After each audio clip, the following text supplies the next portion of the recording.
Okay, in this reading, we will going to have love reading and message from your person. So let's see the energy first.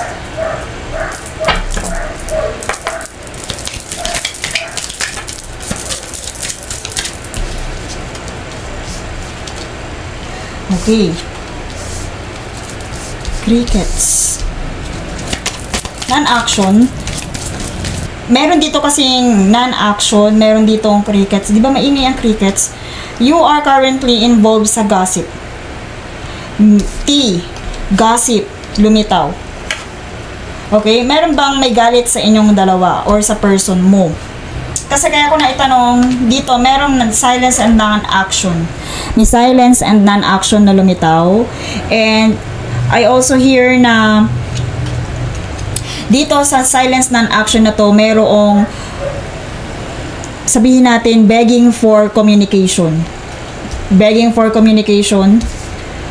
And also, meron dito, I also hear na merong involved sa gossip.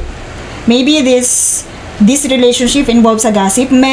Meron ding punish, meron ding revenge na lumitaw dito. Sabihin natin na ini-involve itong relationship connection na to sa gossip. Okay? So, dito, meron kayong hindi napag-uusapan. Meron kayong, sabihin natin, one of you are frustrated pagdating sa communication. They are bargaining. Sabihin natin na gustong ito, punong-puno ng emotion. Nag-overflowing ang emotion, ang nararamdaman. Pero, one of you is still in silence. Non-action. Ba't malakas dito yung gossip? Malakas din dito yung Okay. So, if ever then, merong revelation na mga nangyayari, meron kang malalaman. It's either through gossip, pwede, in a form of revenge, about revealing. Ayun, lumitaw yung energy sa ating reading. Pero bakit may emotion, meron ditong gossip? Kumbaga, meron kang malalaman. It's either meron kang malalaman, may bababalitaan ka about this person. Okay? So, dito, one of you are, sabihin natin, non-action or silence. And other one, kasi tingnan nyo yung isa, walang non-action. And yung isa begging for puno-puno na emotion, and sabi natin bargaining or begging for dito frustration, begging for non-action in silence. And sabihin natin pwedeng iwas ka din sa gossip. I also hear na iwas ka sa gossip, and one of you are makakatanggap din ng mga makakakita or makaka-receive ng revelation about your connection. There are something about to reveal. Pero malakas ang meron T Di ba pag may T? What's the T? Gossip. Parehas lumitaw to. Malakas ang dito. Merong sisiwalat. Okay? May sisiwalat dito. Or may magsisiwalat. So, let's see the confirmation card for this. May magsisiwalat. May revenge. May revenge. Pwede din. Nasabi ko. Okay. May revenge. May revenge din na sabihin natin, baka merong inggit sa inyong relationship. Meron bang inggit sa inyong relationship? Ito din, masyado din naka-focus din sa inyo And sabihin natin na pwede din itong baka may pinagkakatiwalaan ka. Yung gossip and T, about to reveal yun. About to reveal. Let's see. Okay, tumalon. Self-indulgence. Okay, breakup. About breakup, separation. Silence treatment. Okay. Ito I hear dito sa teen na to, dito sa gossip, about breakup. About breakup. Or pwedeng mag-cause ng breakup.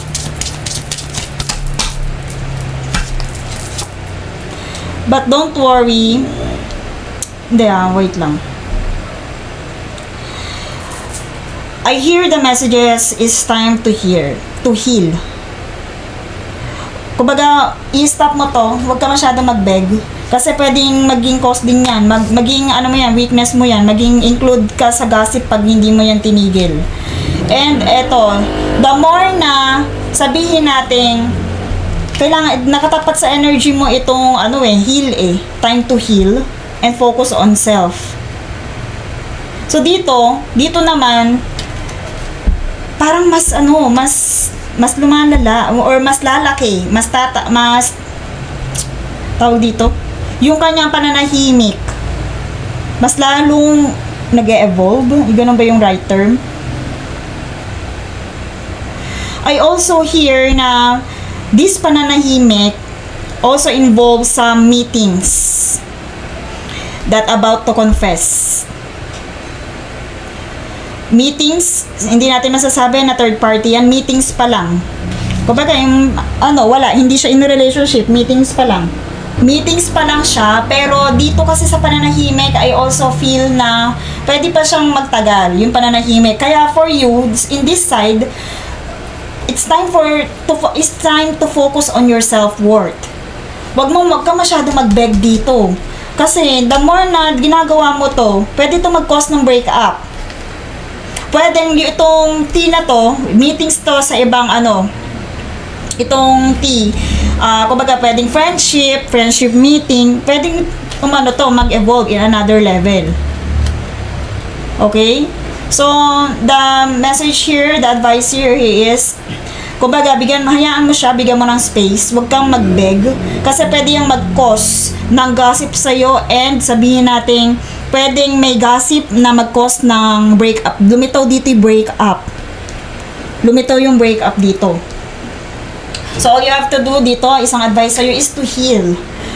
It's time for you to heal. Focus on yourself. Kasi yung kanyang pananahimik, pwedeng tumagal yan.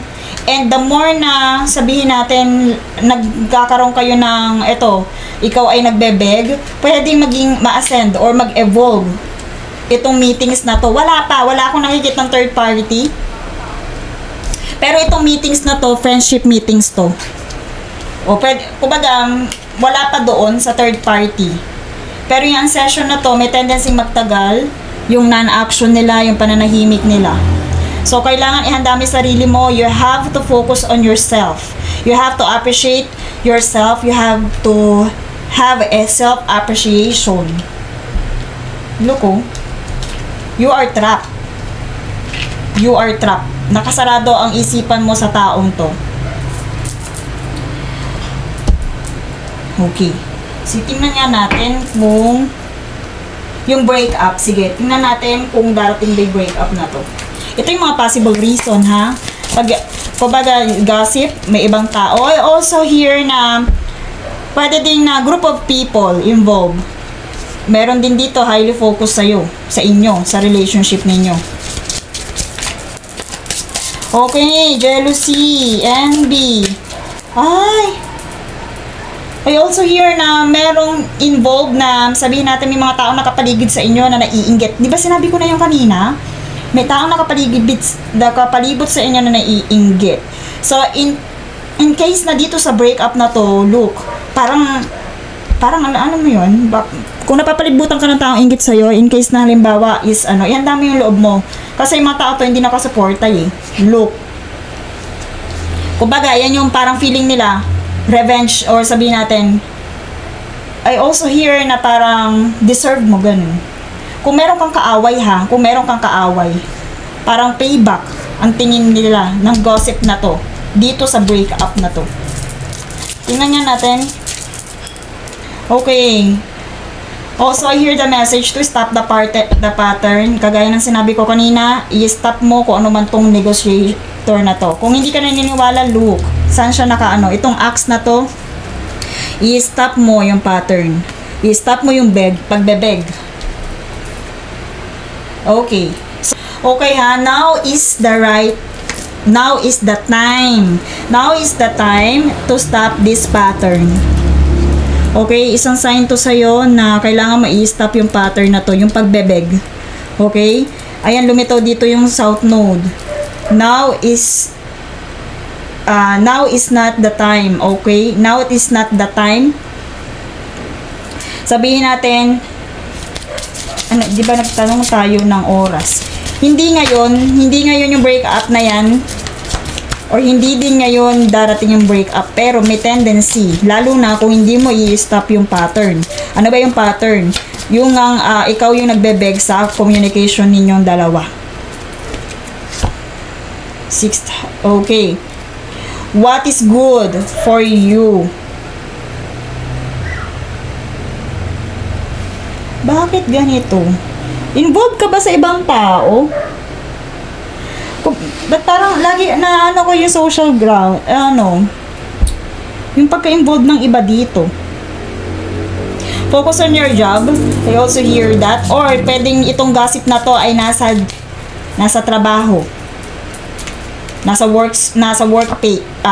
workspace.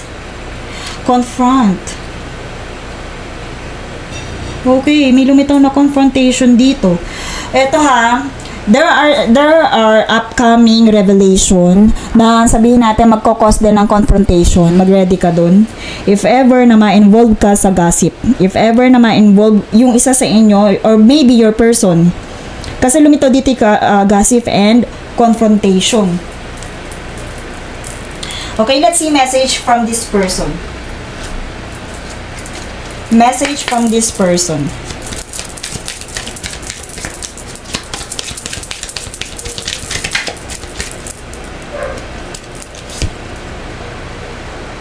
Oh, anong sign yun? Nagkikiramdam nga lang itong taong to.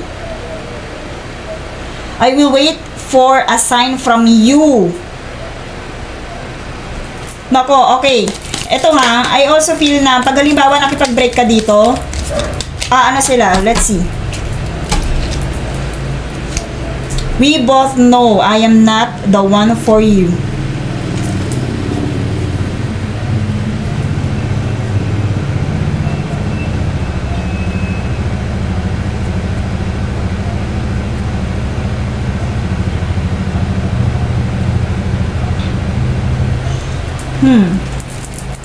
Maybe may kinalaman din dito yung revelation, yung confession. May pwede ding manggaling sa kanya to. I will wait a sign from you. And we both know. Kumbaga, I strongly feel na iniintay nitong sumuko. I feel. Okay, so even in silence, they also feel you. I feel you even we are apart. Diba? Confirmation na you are in separation. But, eto yung sign, if ever na sinukuan mo siya. Kasi, sinabi mo yun sa, kasi, pag sinabi natin na you are communicated naman, for sure, nandun yung feelings. Pero, ano yung tinutukoy niyang sign? Ano yung tinutukoy niyang sign dito? I will wait for a sign from you. And we both know I am not the one for you. But they feel you even though you are apart. Nararamdaman ka pa rin. Hindi ko nararamdaman dito if ever sabihin natin yung third party. Hindi ganun kalakas yung third party dito eh. Pwede meet up, ganun. Pero hindi. Meetings lang to. Friendship or sabihin natin eyeball. Yung hindi siya yung totally... Paano ba ang dahilan? Okay, last one. They still love you. Oh my gosh. Pero bakit sila in silence? Anong nila doon? They still love you. Pero, anong advice sa'yo kanina? Diba? You have to stop the pattern. Pwedeng itong na to, baka kaya nananatili silang tahimik sa communication. Alam nilang mahal na mahal mo sila. Ngayon, ang isang sabihin natin, ang hamon sa your consequence, you have to focus on yourself. Pero ito, love ka ng person mo. Love ka naman ng person mo, nararamdaman ka nila, namimiss ka nila. Look, dito sa dalawa. But, meron siyang tinutukoy, I am not the one for you. Ano kaya yun? Meron ba siyang nagawang kasalanan sa'yo? ano yung, sino yung magko-confess na to? Or, revelation. Okay, kung meron kang tanong sa kanya, ito yung sagot.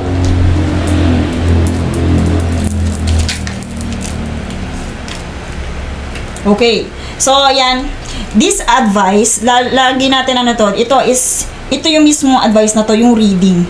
Okay, ano yung ina-advise sa'yo kanina? Self-indulgence. Stop the pattern. Okay, yun yung advice sa'yo, makinig ka doon. Even his, or sabi natin your person's higher self, yun ang ina-advise, magkaroon ka ng self-worth. Ito yun ang itinuturo niya sa'yo, na relationship na to, ng connection na to, magkaroon ka ng self-worth. Why? Okay, I am in so much pain. Nagkasakitan ba kayo? Meron ba siyang ano? Be more selfish. Diba? Anong sabi dito kanina? Magkaroon ka ng self-worth. Yun ang tinuturo sa'yo ng relationship na to. And I meant what I said. Okay, mananatili siyang silent kahit na love ka nila. Kahit na namimiss ka nila.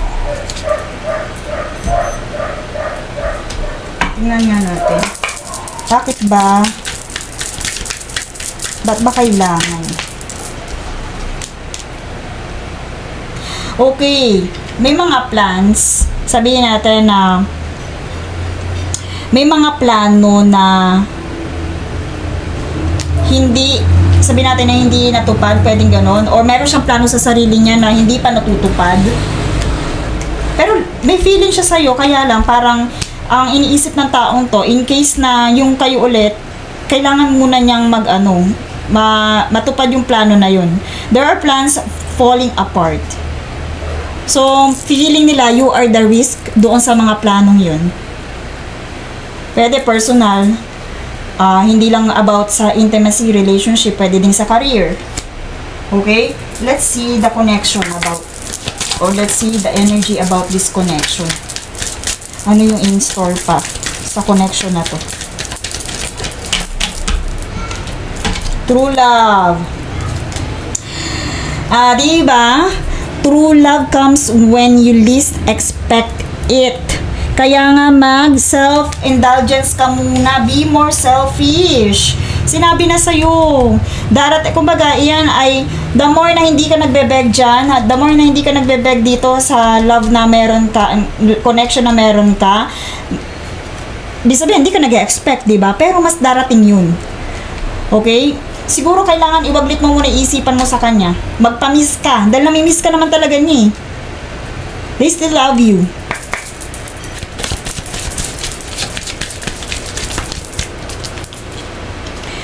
And if ever, na talagang ganon, kasi may ascension kasi, may ascending eh. Pwedeng lumala, itong pananatili niyang na yung hindi niya pag-take ng action. Pwedeng, dalawa yung ibig sabihin ng ascending dito, yung pag-evolve. Pagle-level up. Itong meetings na to, na kung meron man siyang ka-meet up, or itong non-action na to. Pero itong card na to, yung ascending, ano yan, expansion, sabihin natin, growth pa yan eh.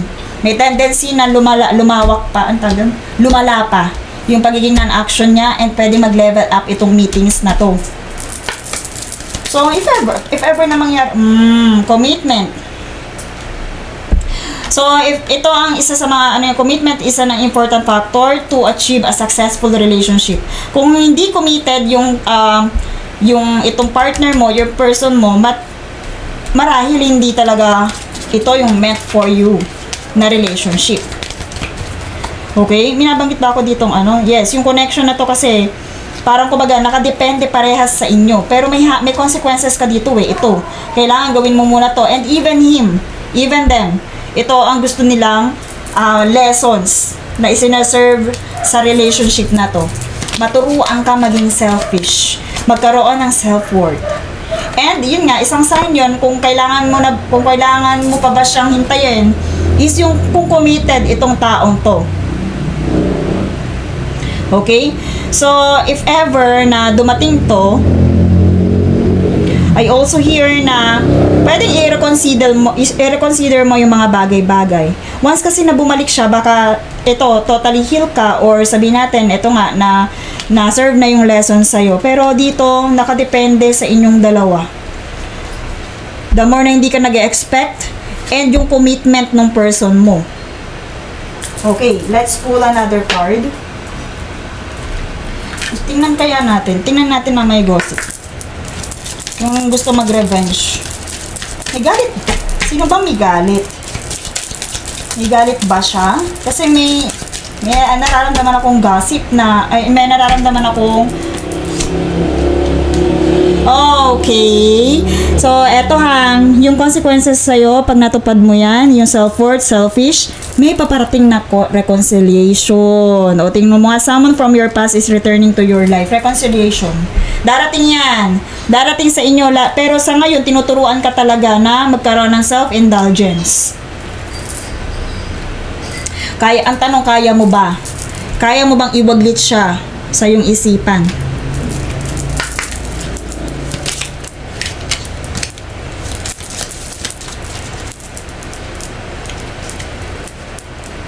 Okay. Nurture the bonds of friendship within your relationship and your love life will dramatically improve. Friendship. So, isa yon sa pwede nyong maging panimula ulit. If ever na magkaroon kayong reconciliation, ituring yung friendship ang isa't isa. Pwedeng nasaktan nyo ang isa't isa.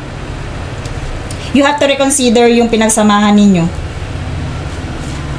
Pero ito ang kailangan makita mo sa iyong partner.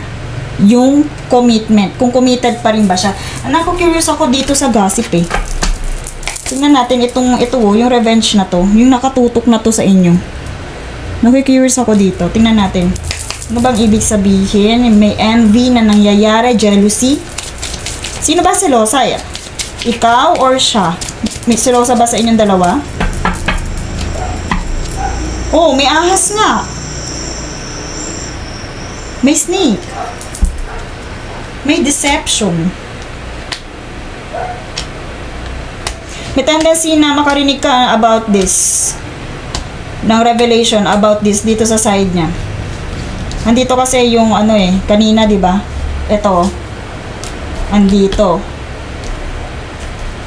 May tendency, ayan. Lumitaw dito, may snake talaga. So, 'di ba sabi ko kanina, hindi siya third party. Pero itong snake na to, ito yan yung sabihin natin nakatutok sa inyo na may jealous, may betrayal. Or pwede mismo yung person mo, yun ang betray sa'yo. Yun yung focus ng energy ng inyong connection. Pero one thing is for sure, kailangan matutunan mo yung lesson dito sa relationship na to. Magkaroon ka ng self-worth. Okay? Kasi the more na nagbebeg ka dito, lalong mag-a-ascend. Lalo siyang hindi mag-a-action. Kasi, kumbaga sabi ko nga sa'yo, magpa-miss ka. Dahil namimiss ka naman talaga ng person mo. Pwede pinag-uusapan kayo. Kasi group of people, eto pa. Ayan. Puro mga gossip. Lumitaw yung card ng gossip, nagsama-sama, Yung teacup na yan. Ito, yung ganyan na, yes, meron. And merong ahas doon sa group na yun, sa cycle na yun. Basta isa ang lesson dito, be more selfish. Huwag ka masyadong mag-beg dito sa energy at may tendency na mas lalo siyang maging non-action. Mas lalo siyang mag-focus dito. Ito kasi maganda sana card na to, itong ascending, very favorable card to. Pag magaganda yung card na katabi, dito kasi puro hindi favorable yung card na katabi. Okay? Kasi ito ang pangit ng energy na to.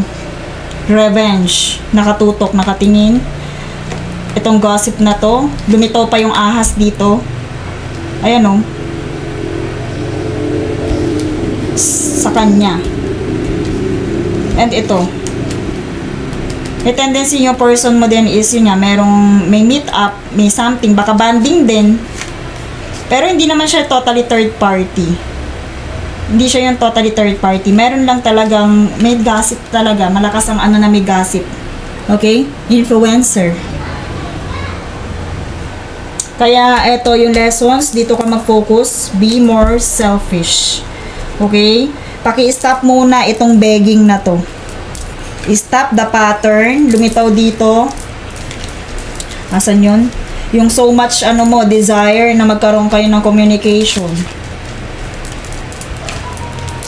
I-stop mo to. Ito lumitaw dito. Kasi pwedeng mag-cause yan ng more on separation. Ayan o. Very aligned. Okay? And that's all for this reading. Thank you so much and see you in my next one.